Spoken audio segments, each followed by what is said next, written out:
What is going on, guys? I'm Weston Mac, and welcome back to the channel, and welcome back to the 10-minute videos. And today, we actually have a topic that directly correlates to what I do as a gamer. What I do is just an Overwatch player. One-trick ponies, or OTPs, or one-trickers, or whatever you want to call them. I will be discussing my thoughts, why they do it, why this even occurs, and kind of defending them in a certain way and kind of attacking them in other ways.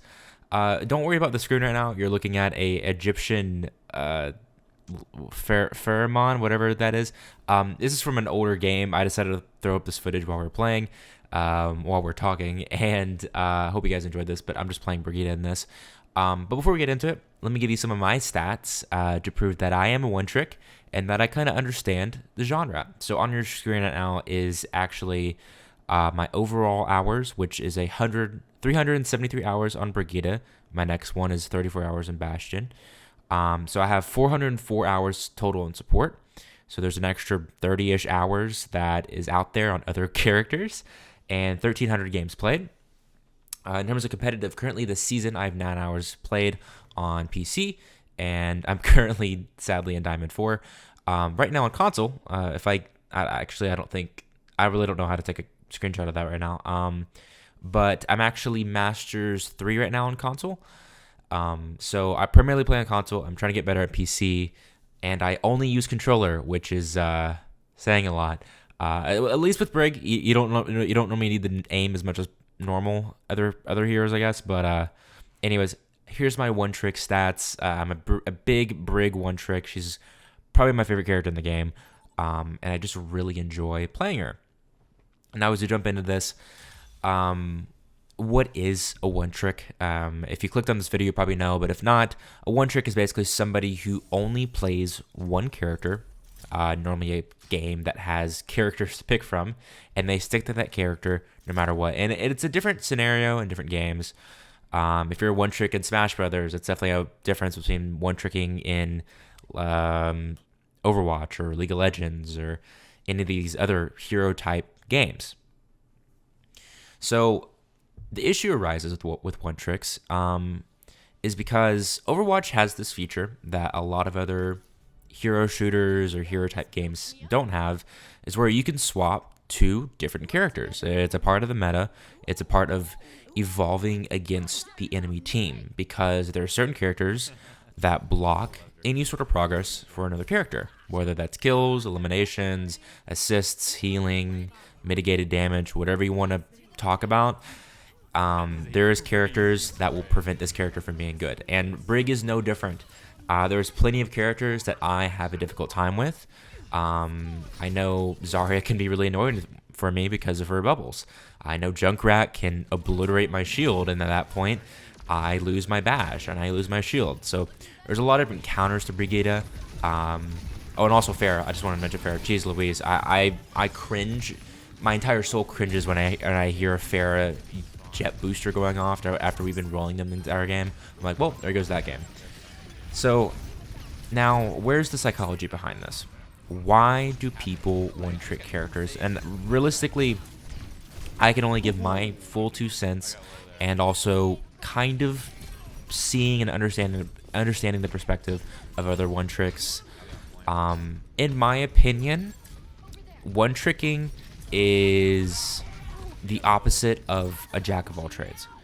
It's somebody who wants to completely master a character beyond their defects, beyond their counters, beyond anything that can prevent them from playing the character. And that's one thing for me. I really do enjoy how the character plays, and I understand the high potential of that character. Now, I'm definitely not the only Brigitte one-trick. One of the most famous one-trickers in Overwatch is Mace to the Face. I think he even had 2 accounts at one point at the number 1 and number 2 position on the Overwatch leaderboards. Another big one-trick player is Zebra, who's probably the best Doomfist player ever to play the game. Now, these players are streamers, which helps them a lot. Having that extra time to grind through games definitely helps a lot. But they are complete masters of not only their game, but the other people's games.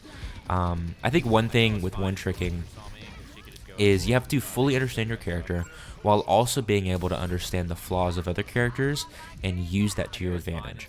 Now, when it comes to Brigitte, understanding what sort of abilities other people have is a huge proponent of that, because like I just got hindered there. That's a huge thing for me, because at that point I can't use a bash, I can't disengage. I could even get hindered during my ult and then lose out on one of my bashes. It's all about understanding a character far beyond any sane level, in my opinion. Also, another pretty big reason for one-tricking, and this correlates to not put Mercy players in a box, but I'll also kind of put them in a box. Mercy players really love Mercy. I think both as a character as well as the fun factor of her. But I know Mercy one-tricks that just genuinely love Mercy, or love Kiriko, love Juno, whatever they're one-tricking. As their skins, their character's archetype, how they interact with other characters during the game, they understand and they connect most with that character. That's a pretty huge thing for some players. I know for me, I genuinely do enjoy the character of Brigitte in Overwatch. Oh my gosh, I just got pulled by that Junker Queen. I generally do really like the character of Brigitte. I like her skins, I like how she interacts with other players. So I think that makes it a little easier for me to hear her voice lines 50 billion times in a row.